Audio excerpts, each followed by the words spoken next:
Hello everyone. Recently there is a lot of publicity about app which helps you to create great presentations and makes Zoom much funnier.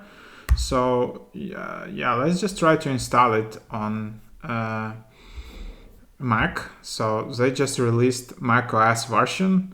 It's not available yet on Windows and it's not available for the web browser, but it should be available on the Mac. So let's try it out. So here is the app. It's just standard package file. Let's just open it out and continue.